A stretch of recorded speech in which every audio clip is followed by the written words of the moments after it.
वैसे तो मुझे ये किरदार सिर्फ़ 5 मिनट पहले ऑफ़र हुआ था, मतलब 5 मिनट पहले ऑफ़र हुआ था और 5 मिनट बाद मैं फ्लोर पे शूट कर रहा था। तो 5 मिनट बाद उनका मैसेज आया कि आप इस किरदार के लिए रिजेक्ट हो गए। मैंने बहुत अच्छे-अच्छे काम किए, लेकिन किसी भी काम को करने के बाद इतने सारे फ़ोन मुझे नहीं आए। पद्मावत जब आपने की या गंगूबाई जब आपने की, तो क्या आपके मन में थोड़ी-सी कसक थी कि थोड़ा और बड़ा रोल मिल जाता या थोड़ा और ज़्यादा रोल मिल जाता? और तहा बहुत मेहनत कर रहा था, बहुत हार्ड वर्किंग है वो, अपने किरदार में डूबा रहता था। आपने कहा कि ये संजय सर का खौफ था, ये सब लोग सोचते हैं ऐसा। अच्छा। मैं सच आपको एक बात बताता हूँ।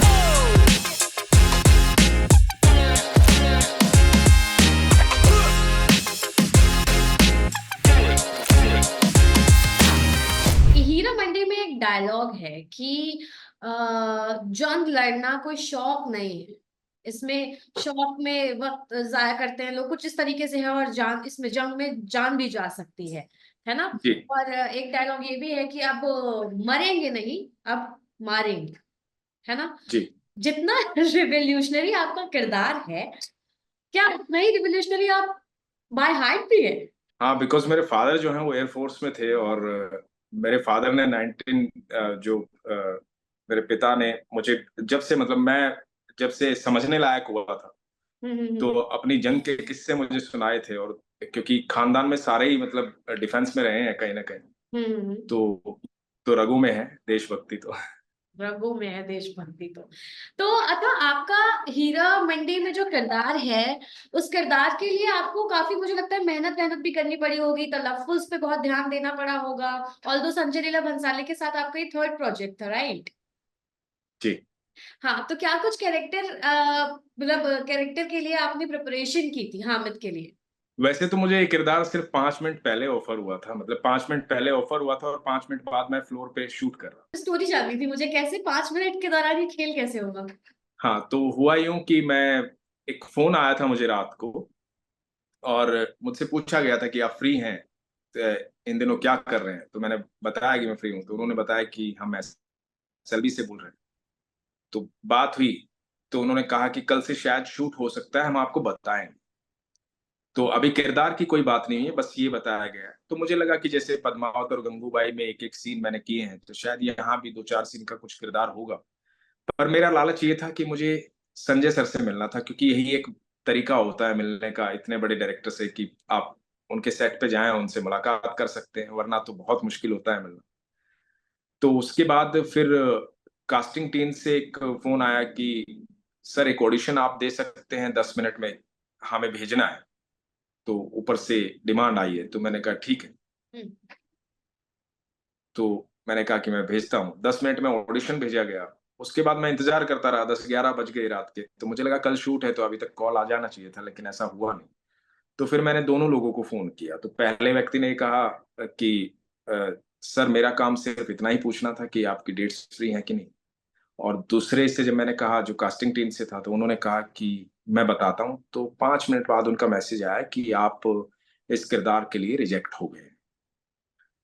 तो मुझे बड़ा अफ़सोस हुआ। अफ़सोस इस बात का हुआ कि एक तो वो मीटिंग जो मैं करना चाहता हूँ, वो नहीं हो पाएगी। दूसरा मुझे अफ़सोस ये हुआ कि मेरा ऑडिशन यदि संजय सर के पास गया है, तो फ़ेल कैसे हो सकता है? क्योंकि मुझे अपने अभिनय पर, अपने टैलेंट पर बहुत अपनी काबिलियत पर भरोसा है। तो मुझे लगा कि शायद मैंने जल्दी में कर दिया, ये 10 मिनट में नहीं, थोड़ा-सा समय मुझे लेना चाहिए था या मतलब मैं अपने अंदर उस समय खामियाँ ढूँढ रहा था कि मुझे थोड़ा टाइम उनसे माँगना चाहिए था, लेकिन अब तो जो हो चुका था। हुँ, तो मैं सारी रात सोया नहीं और सुबह जब मैं उठा, हुँ। तो अर्ध निद्रा में, तो मुझे ऐसा दुःख हो रहा था इस बात का। तो मैं भगवान श्री कृष्ण को बहुत मानता हूँ। अच्छा। उनके सामने बैठा हुआ था। वैसे मैं उनसे कभी कुछ माँगता नहीं हूँ क्योंकि उन्होंने बहुत कुछ दिया है मुझे। वो हमेशा साथ रहते हैं मेरे। जी। तो उस दिन मेरे मन में आया, इतने सालों में मैंने कभी उनसे कुछ माँगा नहीं। तो हुँ, उस दिन मेरे मन में आया और मैंने उनसे सिर्फ़ एक बात कही कि दुनिया में इतने चमत्कार करते हो, मेरे जीवन में कोई चमत्कार नहीं, 27 साल बीत गए मुझे एक्टिंग करते हुए। मेरी लाइफ़ में कुछ नहीं होगा। तो आप यकीन मानिएगा उसी क्षण मुझे फ़ोन आता है और फ़ोन ये आता है कि संजय सर आपसे मिलना चाहते हैं, क्या आप फ़िल्म सिटी आ सकते हैं? हुँ, मैं फ़िल्म सिटी जाता हूँ। हुँ। फ़िल्म सिटी जाता हूँ, सर से मुलाकात होती है, मैं तो उनको देख कर के वैसे ही बहुत खुश हो जाता हूँ। हुँ, तो वो जाते ही पूछते हैं, "अनुज कैसे हो?" ये बड़ी खुशी की बात होती है जब इतना बड़ा निर्देशक आपका नाम जानता है। हुँ। तो वो बोलते हैं कि सारी यूनिट वहाँ पर खड़ी है, सबके बीच में बोलते हैं, "he is my lucky charm." तो राइट, मेरे बड़ी तो मेरे लिए बड़ी उपलब्धि थी एक्चुअली। तो अच्छा। उसके बाद मुझे बोला जाता है कि एक किरदार है जो बिल्कुल शेर है और जो सब उसकी सुनते हैं, जब खड़ा होता है तो सब शांत हो जाते हैं, तो शेर की तरह दहाड़ता है। हुँ, तो वो किरदार है, आइए 5 मिनट में मार्क पे तैयार होकर के, और मुझे 5 मिनट पहले एक मोनोलॉग दिया जाता है। मुझे लग रहा है मेरा ऑडिशन है और मैं ऑडिशन करने जा रहा हूँ। हुँ, तो मैं अपनी तैयारी के साथ 5 मिनट में मार्क पे पहुँचता हूँ मोनोलॉग के साथ। सब लोग हैरान हैं, देख रहे हैं कि 5 मिनट में कैसे इतना बड़ा डायलॉग याद होगा। हुँ, क्योंकि 27 साल मैंने दिए हैं और 27 सालों की तैयारी है हुँ। और ईश्वर का साथ है। तो वो परफ़ॉर्म होता है, सर को पसंद आता है और मुझे करीबन-करीबन 3 घंटे बाद ये पता लगता है। मैं सोच रहा हूँ कि ऑडिशन का रिज़ल्ट क्या आएगा? मैं बैठा हुआ हूँ इंतज़ार में। तो मुझे 3 घंटे बाद जब सेट पे बुलाया जाता है तो कहा जाता है कि हैट्रिक मुबारक हो। तब मुझे पता लगता है कि हामिद मैं कर रहा हूँ। एग्ज़ैक्टली। तो 3 ये जो तुम्हें पहले क्यों ऐसा कहा गया कि आप रिजेक्ट हो गए हैं? मतलब क्या ये प्रोसेस का ही क्योंकि पार्ट होता है या फिर क्या होता है? अचानक से ये मुझे जैसा बाद में पता चला, मुझे बाद में पता चला कि सर ने रात को ऑडिशन देखा ही नहीं और सर ने ऑडिशन वैसे भी नहीं देखा। ओह! सर ऑडिशन टीम से मंगवाया गया था, सर ने ऑडिशन देखा ही नहीं। सर रात को बोल के गए थे। मुझे बाद में ऐसा पता लगा कि सर बाद में बोल के गए थे कि अनुज से एक बार पूछना कि वो क्या कर रहा है आजकल। तो उसके बाद फिर नेक्स्ट डे, और क्योंकि वो संजय लीला भंसाली जी हैं और उनको वो उस तरह के निर्देशक कि वो आदमी के अंदर तक घुस जाएँ किरदार देखने के लिए, तो उनको ऑडिशन की आवश्यकता नहीं है। वो परफॉर्मेंस जानते हैं कौन क्या कर सकता है। तभी आप सोचिए ना कि द डायमंड बाज़ार जो है, हुँ। वो सब हीरे हैं उसमें, सब सब कमाल के हीरे हैं उसमें। जौहरी ने चुन-चुन के हीरो को चुना है और इसमें पूरी सीरीज़ में सजाया है और बिल वाक़ई में बहुत बिल्कुल। अच्छा निखर कर आया है पर्दे पर ये जो किरदार है आपका हो या फिर पूरी सीरीज़ ही सभी लोगों का बहुत जी, प्यार मिल रहा है। आपको आपके जी। कैरेक्टर के लिए कैसे फीडबैक्स मिल रहे हैं? मुझे जैसा कि मैंने बताया कि 96 से लेकर के 2024 चल रहा है। जी। मैंने बहुत अच्छे-अच्छे काम किए, लेकिन किसी भी काम को करने के बाद इतने सारे फ़ोन मुझे नहीं आए। अच्छा। जितने फ़ोन मुझे अभी आ रहे हैं, जितने लोगों से अभी बातचीत हो रही है, जितनी तारीफ़ अभी लोग कर रहे हैं। हालाँकि मैं वैसा ही काम कर रहा हूँ जितना इतने सालों से करता आ रहा था। मतलब हुँ, उसमें कुछ बदलाव नहीं है। आप पिछला भी कोई काम उठा के देखेंगे तो मैं अपनी बड़ी शिद्दत से करता हूँ। हुँ, तो लेकिन क्योंकि ये हामिद का किरदार छोटा नहीं है, कहानी को एक अलग ल एंगल पर ले जाता है, आप लोगों ने देखा है उसे। जी। और किरदार अपने आप में बहुत, सर ने इसको रखा भी वैसा है, हामिद जैसा ही रखा है। मतलब उन्होंने कहीं भी किरदार को नीचा नहीं गिरने दिया, किरदार बहुत ऊँचा किरदार है ये, जी। दमदार किरदार है। दूसरी बात, आप इतनी बड़ी सीरीज़ का हिस्सा बनते हैं, ये बड़े सौभाग्य की बात होती है, जो पूरी दुनिया में एक साथ देखी जा रही है। जी। पूरी दुनिया से तारीफ़ें मिल रही हैं। कल मैं कॉल पे था, मुझे लंदन से फ़ोन आया और लंदन से बताया गया कि वहाँ पर लोग मतलब पागल हैं इसके लिए, हीरा मंडी देखने के लिए लोग पागल हैं। तो और पब्लिसिटी तो आप देख ही रहे हैं, दुनिया देख रही है कि कितना हुँ। मतलब हर जगह हीरा मंडी है। मुझे नहीं लगता कि इससे पहले कभी 100 साल के हिंदुस्तान के सिनेमा में इस तरह से लोग किसी चीज़ के लिए पागल हुए होंगे। लोग लोग ये कह रहे हैं कि फाइनली नेटफ्लिक्स ने इंडियन कंटेंट को इतना प्रमोट कर रहा है, इतना वैल्यू दे रहा है और फाइनली ओटीटी के जो दर्शक हैं, उनको कुछ ऐसा मिल गया है, कुछ जिसे जिसे वो सराह सकते हैं, जिसे वो देख सकते हैं, जिसे वो प्यार दे सकते हैं। तो मेरे जी। ख्याल से ये बहुत बड़ी उपलब्धि है आपके लिए, आपकी पूरी टीम के लिए, हीरा मंडी के लिए और हम सभी के लिए, दर्शकों के लिए कि इतनी अच्छी सीरीज़ बना करके संजय लीला भंसाली सर ने प्रेज़ेंट करी। अच्छा, पद्मावत जब आपने की या गंगूबाई जब आपने की, तो क्या आपके मन में थोड़ी-सी कसक थी कि थोड़ा और बड़ा रोल मिल जाता या थोड़ा और ज़्यादा रोल मिल जाता? बिल्कुल थी। जब मैंने पद्मावत की तो पद्मावत क्योंकि एक ही सीन था और मुझे लग रहा था कि यार एक सीन, मतलब एक सीन में मैं क्या ही कर लूँगा। हुँ, लेकिन जब फ़िल्म आई और फ़िल्म आने के बाद लोगों ने मुझे फ़ोन किए, पद्मावत आने के बाद भी बहुत फ़ोन आए थे और लोगों ने मुझे फ़ोन किए कि भाई क्या कमाल लग रहे हो स्क्रीन पे आप। हुँ, तो मुझे लगा कि वो संजय लीला भंसाली जी हैं, वहाँ एक शॉट भी करना है ना वो अमर होने के बराबर है। तो पद्मावत का वो एक सीन भी अमर था। मतलब मैंने हीरा मंडी तो अभी की है, लेकिन कभी ऐसे ज़िक्र होता था फ़िल्म का और पद्मावत का, तो मैं सिर्फ़ इतना सा बताता था कि वो किरदार, तो लोग तुरंत पहचान जाते थे। तो सर ने वो एक सीन भी अमर कर दिया था। उसके बाद गंगूबाई आई। गंगूबाई में तो मुझे लगा था कि यार ये सीन तो कहीं काउंट ही नहीं होगा, कुछ होगा ही नहीं इस सीन का। मैं अफ़सोस में था इस बात के लिए कि मतलब है छोटा-सा सीन है, पता नहीं कई बार क्या होता है कि इतना बड़ा सिनेमा है, आपका एडिट में कट भी जाता है। तो मुझे वो भी था कि ये तो कट भी जाएगा। लेकिन सर ने उस दिन सुबह मुझे याद है कि गंगूबाई की शूटिंग खत्म हुई। सुबह 5 बजे मैं सर से मिला और सर से मैंने जाके कहा कि सर मुझे एक अच्छा किरदार चाहिए आपके साथ, मुझे करना है सर। तो सर ने मुझे कंधे पे हाथ रख के थपथपाया था और कहा था कि समय आएगा और ज़रूर करेंगे। तो वो जो बात थी वो सुबह 5 बजे की बात थी, गंगूबाई के पैकअप की बात थी। उसके बाद सीधा मैं सेट पे पहुँचा था। 2019 से 20 से लेकर के सीधा 23, और बड़ी हैरानी की बात थी कि सर ने जो उस दिन कहा था वो पूरा हुआ। तो गंगूबाई जब मैंने छोटा-सा किरदार था, तो हैरान मैं इसलिए हुआ कि इतनी बड़ी फ़िल्म है वो, इतना बड़ा सिनेमा है वो, और उसका जब टीज़र आया, पहला टीज़र जिसका लोग इंतज़ार कर रहे थे, उस टीज़र में मेरा वो सीन था विद डायलॉग। तो मुझे बहुत फ़ोन आए कि आप गंगूबाई में आपने किरदार किया, गंगूबाई में। तो मैंने लोगों को बोला, मैंने कहा जितना टीज़र में दिखा उतना ही है भाई, उतना ही किया है मैंने। हुँ। लेकिन लेकिन अनुज, जैसे आपने बताया कि आपका किरदार इतनी जल्दी फाइनल हुआ, 5 मिनट में आपने कहा कि फाइनल हुआ, 1 रात पहले आपके पास कॉल आया। दूसरा, ताहा ने बताया था कि उनका जो कैरेक्टर था ताजदार का, वो कैरेक्टर एक्चुअली जी, उनको नहीं मिल रहा था, उनको शायद दूसरा कोई कैरेक्टर मिल रहा था।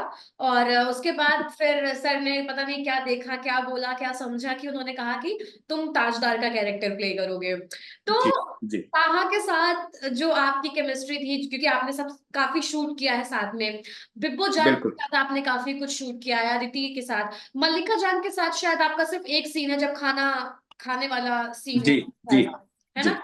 तो बाकियों के साथ आपका कोई सीन है नहीं, बाकी जो एक्ट्रेसेस हैं उनके साथ।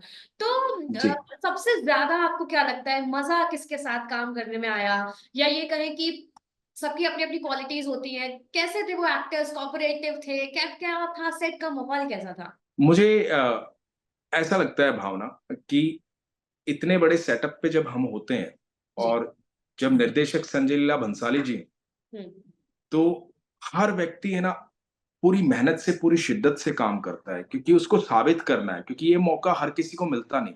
हुँ, हम जिस शहर में रहते हैं, जिस इंडस्ट्री में हज़ारों, लाखों लोग रोज़ किस्मत आज़माते हैं और बहुत मेहनत करते हैं सब। तो ऐसा मौका जीवन में बार-बार मिलता नहीं है कि आप इतने बड़े निर्देशक के सेट पर एक महत्वपूर्ण किरदार निभा रहे हैं। तो हर कोई अपना 100% देना चाहे और दे रहा हो। तो उसकी तैयारी सब कर रहे होते हैं। मतलब मुझे कभी ऐसा नहीं लगा कि सेट पे कोई भी व्यक्ति अपने काम को लेकर के सीरियस नहीं है। कहीं भी कोई मज़ाक-मस्ती चल रही है, सब अपने काम में डूबे रहते थे। चाहे अदिति हों, अदिति तो पहले से ही इतनी बड़ी एस्टेब्लिश्ड स्टार हैं, और तहा बहुत मेहनत कर रहा था, बहुत हार्ड वर्किंग है वो, अपने किरदार में डूबा रहता था। और उसके अलावा जो मेरे साथ में कलीग हैं, जैसे नवाज़ का किरदार है, बलराज का किरदार है, ज़ाकिर का किरदार है। जी। मतलब आप यकीन नहीं मानेंगे, मैं जब वैनिटी में जाता था, हुँ, तो हम लोगों की वैनिटी आस-पास होती थी। हुँ, तो हमेशा इनकी वैनिटी से मुझे पैट्रियोटिक सॉन्ग सुनाई देते थे। हमेशा मतलब ये लोग उसी ऊर्जा में रहते थे। हमेशा ये रहते थे कि हम क्रांतिकारी हैं, हमारे देश के लिए हम जीते-मरते हैं। उस किरदार में वो 24 घंटे रहते थे, जितने दिन मैंने शूट किया। तो वो बड़ी कमाल की बात थी और ऐसा माहौल मुझे सच में कभी मिला नहीं इतने सालों में। बिल्कुल। ये सर का खौफ कहें या ये कहें कि एक्टर्स अपने आप को खुशकिस्मत समझते हैं कि उनको मौका मिल रहा है उनके साथ काम करने का, कि इतना ज़्यादा डिटेल में होमवर्क होता है। अच्छा अनुज, मेरा आपसे ये लास्ट सवाल होगा कि क्या इतने साल आपने इंडस्ट्री में काम किया है, आप 27 साल से आपने बताया कि एक्टिंग कर रहे हैं। क्या अभी भी दिल में कोई कसक है या कोई चाह है कि थोड़ा और बड़ा रोल चाहिए, लीड रोल चाहिए, या कुछ कोई भी ऐसी इच्छा है जो आप कहना चाहो या ज़ाहिर करना चाहें? देखिए आप जब आते हैं ना तो बस आपकी एक ही चाहत होती है कि आप अपने मोहल्ले वालों को, आप अपने पड़ोसियों को, अपने घर वालों को टीवी पे दिखाई दे जाएँ, आप एक्टर बन जाएँ। इतनी सी चाहत लेकर आप आते हैं। उसके बाद दिन-प्रतिदिन आपकी चाहत बढ़ती जाती है क्योंकि मनुष्य हैं, इच्छाएँ बढ़ती जाती हैं। लेकिन जब 27 साल का सफ़र आपका बीत जाता है ना, तो आप सुख और दुःख से परे चले जाते हैं। अब क्योंकि वो यदि आते ही आपको अवार्ड मिलता है ना, तो आप पागलों की तरह झूम उठते हैं कि वॉव! कमाल हो गया, मैजिक हो गया, है ना? लेकिन इतने सालों के बाद अब यदि कुछ इस तरह का मिलता है ना, तो आपको लगता है कि ये होना ही था यार, इतने साल लग गए हैं, इसमें इतनी मेहनत हो गई है। हाँ, मैं खुशकिस्मत हूँ कि हो गया, मैं अपने सपनों को लेकर के दुनिया से चला नहीं जाऊँगा। मेरा जो सपना था, आऊँ मैं, और इस सपने को संजय सर ने इतने तरीके से पूरा किया है कि ये सिर्फ़ हिंदुस्तान में पूरा नहीं हुआ, ये पूरी दुनिया में पूरा हुआ। एक बात आपने अभी कही, मैं उस बारे में ज़रूर आपसे कहना चाहूँ। आपने कहा कि ये संजय सर का खौफ था, ये सब लोग सोचते हैं ऐसा। अच्छा। मैं सच आपको एक बात बताता हूँ। हाँ, मैं इस बात को मैं कहना चाहता हूँ जी, एक्चुअली। जी, ज़रूर। जो मैंने नोटिस किया, और मैं 2015 से उनके साथ काम कर रहा हूँ। तो बाहर सब लोग ऐसी बात करते हैं कि वो बहुत सख्त हैं, बहुत सख्त। मैंने अपनी ज़िंदगी में इतना प्यारा इंसान नहीं देखा। ये मैं सच कह रहा हूँ, और ये मैं बिल्कुल उनकी तारीफ़ नहीं कर रहा। बिल्कुल इसलिए नहीं कह रहा कि उन्होंने मुझे इस तरह का किरदार दिया। मैं बड़ी ईमानदारी से बात करता हूँ, जो भी करता हूँ। इस बात पर मैं सिर्फ़ इतना कहना चाहूँगा, देखिए आप जब कुम्हार के पास बर्तन बन के जाते हैं, तो आप तोड़ दिए जाते हैं, क्योंकि कुम्हार तो सिर्फ़ निर्माण करता है। लेकिन आप मिट्टी बन के जाते हैं, तो कुम्हार उसको थपथपा करके उसका निर्माण करता है और आपको आकार देता है। तो ये आप पर डिपेंड करता है कि आप क्या बन के वहाँ जाते हैं। मैं मिट्टी बन के गया था, इसलिए आकार मिल गया। लेकिन जो लोग ये बात करते हैं वो बहुत सख्त हैं, बहुत सख्त हैं, वो बर्तन बन के जाते हैं, तो उनका टूटना लाज़मी है, टूट ही जाते हैं। कितनी प्यारी बात आपने कही है। ये 2 लाइन मेरे ज़हन में रह गई। एक कि मैं अपने सपना लेकर के दुनिया से चला नहीं जाऊँगा, और दूसरा जो भी आपने ये मिट्टी और बर्तन वाली बात कही, ये दोनों आपने मुझे सिखा दी है चीज़ें, और ये मैं अपने साथ इस इंटरव्यू से लेके जा रही हूँ, ज़िंदगी में सीख लेके, और होपफुली जब हम कभी आगे मिलेंगे, तो ये बात मैं आपको फिर याद दिलाऊँगी कि आपने मुझे क्या सिखाया था। तो मेबी संजय सर से आपने कुछ सीखा और मैंने आपसे कुछ सीखा, तो ये चेन जो है वो चलती रहनी चाहिए। All the best for your future Anuj, और आप बहुत ईमानदार इंसान हैं, आपने बहुत ईमानदारी से बात की है, और ऐसे ही संजय सर के साथ भी आपके भी तो हैट्रिक हुई है, ऐसे ही खूब सारी आप फ़िल्में, सीरीज़ और कंटेंट करते रहें, और वैसे भी आपको खूब सारा काम मिले, यही हमारी दुआ है, और थैंक यू आपने अपना वक़्त दिया। थैंक यू भावना जी, बहुत-बहुत धन्यवाद आपका भी।